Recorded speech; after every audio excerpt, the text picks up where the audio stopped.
ಶಿಕ್ಷಕರ ಜೊತೆಗಿನ ಜಗಳದಿಂದ ಮನನೊಂದು ಆತ್ಮಹತ್ಯೆಗೆ ಯತ್ನಿಸಿದ್ದ ಹರಿಹರ ತಾಲೂಕಿನ ಕೊಕ್ಕನೂರು ಗ್ರಾಮದ ಸರ್ಕಾರಿ ಹಿರಿಯ ಪ್ರಾಥಮಿಕ ಶಾಲೆಯ ಮುಖ್ಯ ಶಿಕ್ಷಕ 55 ವರ್ಷದ ಜಯಪ್ಪ ಇಂದು ದಾವಣಗೆರೆಯ ಖಾಸಗಿ ಆಸ್ಪತ್ರೆಯಲ್ಲಿ ಚಿಕಿತ್ಸೆ ಫಲಕಾರಿಯಾಗದೆ ಸಾವನ್ನಪ್ಪಿದ್ದಾರೆ. ಕೊಕ್ಕನೂರು ಸರ್ಕಾರಿ ಶಾಲೆಯ ಮುಖ್ಯ ಶಿಕ್ಷಕ ಜಯಪ್ಪ ಹಾಗೂ ಅದೇ ಶಾಲೆಯ ಸಹ ಶಿಕ್ಷಕರು ಹಾಗೂ ಅಡುಗೆ ಸಿಬ್ಬಂದಿಗಳ ನಡುವೆ ಕಳೆದ ಕೆಲವು ದಿನಗಳಿಂದ ತೀವ್ರ ಜಗಳ ನಡೆದಿತ್ತು ಎನ್ನಲಾಗಿದೆ. ಈ ಹಿನ್ನೆಲೆಯಲ್ಲಿ ವಿವಾದವನ್ನು ಬಗೆಹರಿಸಲು ನಿನ್ನೆ ಶಾಲೆಯಲ್ಲಿ ಬ್ಲಾಕ್ ರಿಸೋರ್ಸ್ ಕೋಆರ್ಡಿನೇಟರ್ ಹಾಗೂ ಶಾಲಾ ಅಭಿವೃದ್ಧಿ ಮತ್ತು ಮೇಲ್ವಿಚಾರಣಾ ಸಮಿತಿ ನೇತೃತ್ವದಲ್ಲಿ ಸಭೆಯೊಂದನ್ನು ಆಯೋಜಿಸಲಾಗಿತ್ತು. ಸಭೆಯಲ್ಲಿ ಚರ್ಚೆ ನಡೆಯುತ್ತಿದ್ದ ಸಂದರ್ಭದಲ್ಲೇ ತೀವ್ರ ಬೇಸರ ಹಾಗೂ ಮನನೊಂದ ಮುಖ್ಯ ಶಿಕ್ಷಕ ಜಯಪ್ಪ ಮಧ್ಯದಲ್ಲಿ ಎದ್ದು ಶೌಚಾಲಯಕ್ಕೆ ತೆರಳಿದ್ದಾರೆ. ಅಲ್ಲಿ ಅವರು ಮುಂಚಿತವಾಗಿಯೇ ತಂದಿದ್ದ ವಿಷವನ್ನು ಸೇವಿಸಿ ಆತ್ಮಹತ್ಯೆಗೆ ಯತ್ನಿಸಿದ್ದಾರೆ.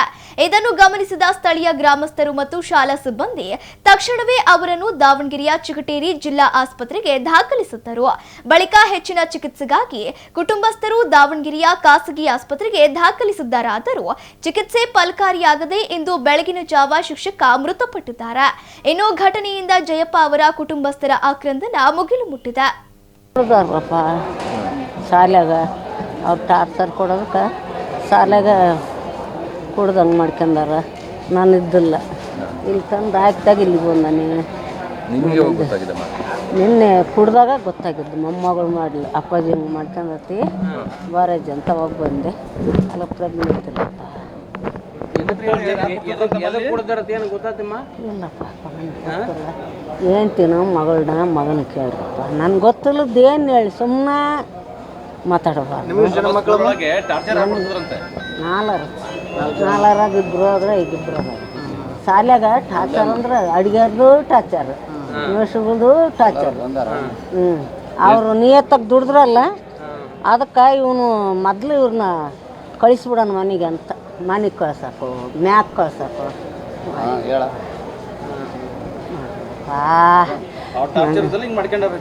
ಹ್ಞೂನಪ್ಪ.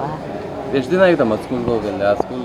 ಆ ಸ್ಕೂಲ್ಗೆ ಹೋಗಿ ಅಪ್ಪ ಇನ್ನೂ 10 ತಿಂಗಳನ್ನ ಆಗತ್ತಿಲ್ಲಪ್ಪ. ಹೆಡ್ ಮಾಸ್ಟರ್ ಆಗಿ ಎಲ್ಲರೂ ಅಲ್ಲಿ ಬರ್ತಾರಂಗೆ ತಡೀರಿ. ಅವ್ರವ್ರು ಬರ್ತಾರ, ಅವ್ರ ಯಾಕೆ ಕೇಳ್ರಿ ಏನೇನು ಅನ್ನೋದು. ನಾನಂತೂ ಕಾಣೋದು ಎಂದು ಹೇಳಿಲ್ಲಪ್ಪ. ಯಪ್ಪ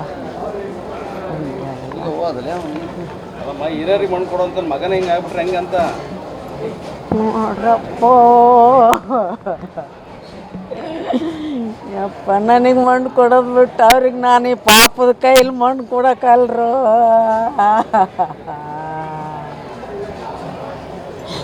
ಎಲ್ಲರೂ ಸೇರಿ ನನಗೊಂದು ತಟ್ಟು ಕೊಡ್ರು.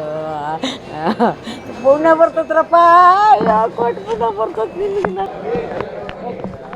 ನಮ್ಮ ಅಣ್ಣವ್ರಾಗಿರ್ತಕ್ಕಂಥ 30 ಮನೆ ಕುಟುಂಬಕ್ಕೆ ನಮ್ಮ ಅಣ್ಣ ಒಬ್ಬನೇ ಮೇಷ್ಟ್ರು. ಕಷ್ಟ ಸುಖಗಳಿಗೆಲ್ಲ ನೋವು ನಲಿಗಳಿಗೆಲ್ಲ ಪ್ರತಿಯೊಬ್ಬರಿಗೆ ಸ್ಪಂದಿಸ್ತಿದ್ದ.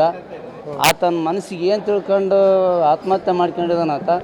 ಇವರು ಆತಗೇನು ಕಿರುಕುಳ ಕೊಟ್ಟಿದ್ದಾರ, ಆ ಕಿರುಕುಳ ಕೊಟ್ಟವ್ರಿಗೆ ಸೂಕ್ತವಾದ ಕಾನೂನು ಜರುಗಿಸ್ಬೇಕಾಗಿ ತಮ್ಮಲ್ಲಿ ನಾನು ಮನವಿ ಮಾಡಿಕೊಳ್ತಾ ಇದ್ದೀನಿ. ನಿಮ್ಮ ಹತ್ರ ಏನಾದ್ರು ಹೇಳಿದ್ರ ಅವರು?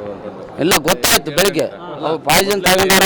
ಹಾಂ ಗೊತ್ತು. ಇಲ್ಲ, ಅವರು ಅಣ್ಣ ಮಗಳು ಫೋನ್ ಮಾಡಿದ್ಲು ನಮಗೆ, ಹಿಂಗೆ ಅಪ್ಪಾಜಿಗೆ ಏನೋ ಕಿರುಕುಳ ಕೊಡ್ತಾ ಇದ್ದಾರೆ ಅಂತ ಸ್ಕೂಲಾಗೆ, ಅದರಿಂದ ಪಾಯ್ಸನ್ ತಗೊಂಡ ನನ್ನ ಸುದ್ದಿ ತಿಳಿದ ತಕ್ಷಣ ನಾವು ಬೆಳಗ್ಗೆ ಬಾಬುಚಿ ಹಾಸ್ಪಿಟ್ಲಿಗೆ ಬಂದು ಜಾಯ್ನ್ ಆಗಿದ್ವಿ. ವಿಚಾರಗಳು ಏನೋ ಗೊತ್ತಾಗ ಯಾಕೆ ಆ ಥರ ಏನೋ ಅಂತ ಯಾರು ಮಾತಾಡಿದಾರೆ? ಇಲ್ಲ, ಸ್ಕೂಲಾಗ ಏನೋ ಅಡುಗೆ ಮಾಡೋರು ಮಾಸ್ಟರ್ಗಳು ಭಾರಿ ತೊಂದರೆ ಕೊಡ್ತಾಯಿದ್ರು, ಕಿರುಕುಳ ಕೊಡ್ತಾಯಿದ್ರು ಅಂತ ಹೇಳ್ಕೊಂಡಿದ್ರಂತೆ ಅವ್ರ ಮಗಳ ಹತ್ರ. ಆ ಸುದ್ದಿ ತಿಳಿದ ತಕ್ಷಣ ನಾವು ಬಾಪೂಜಿ ಹಾಸ್ಪಿಟ್ಲಿಗೆ ಬಂದ್ವಿ. ಅವರು ಆ ಸ್ಕೂಲ್ಗೆ ಅವರೇ ಹೆಡ್ ಮಾಸ್ಟರ್ ಅಂದ್ರೂ ಒಳಗಿಂದೊಳಗೆ ಬ್ಯಾಳಿ ಕದಿಯೋದು, ಅಕ್ಕಿ ಕದಿಯೋದಕ್ಕೆ ಏನಾರ ಅವರು ಆ ರೀತಿ ಮಾಡಬೇಡ್ರಿ ಅಂತ ಅನ್ನೋದಕ್ಕೆ ಏನಾರ ಅವರು ಕಿರುಕುಳ ಕೊಟ್ಟಿರ್ಬೋದು, ಕಾಣದ ಕಣ್ಣು. ಹೌದಲ್ರಿ? ಇದಕ್ಕೆ ಸರಿಯಾದ ನ್ಯಾಯ ಸಿಗ್ಬೇಕು ನಮಗೆ ಅಷ್ಟೇ. ಹಾಂ, ನ್ಯಾಯ ಸಿಗ್ಬೇಕು. ಹಾಂ, ಕೇಸ್ ಮಾಡ್ತೀವಿ ಸರ್. ನಾವು ಕೇಸ್ ಮಾಡ್ತೀವಿ ಸರ್. ಕೇಸ್ ಮಾಡೋಕ್ಕಾಗೆ ಬಂದಿರೋದು ನಾವು. ಈಗ ನಮ್ಮ ಅಣ್ಣ ತೀರೋಗಿದ್ದಾರೆ ಅಂತ ತಗೊಂಡಂಗೆ ಮಣ್ಣು ಮಾಡಿಬಿಟ್ರೆ ಆತನ ಕುಟುಂಬಕ್ಕೆ ನ್ಯಾಯ ಹೆಂಗೆ ಸಿಗ್ಬೇಕು? ಹೋರಾಟ ಮಾಡಿರ್ಬೇಕಲ್ಲ. ನಾವು ಹೋರಾಟ ಮಾಡ್ತೀವಿ.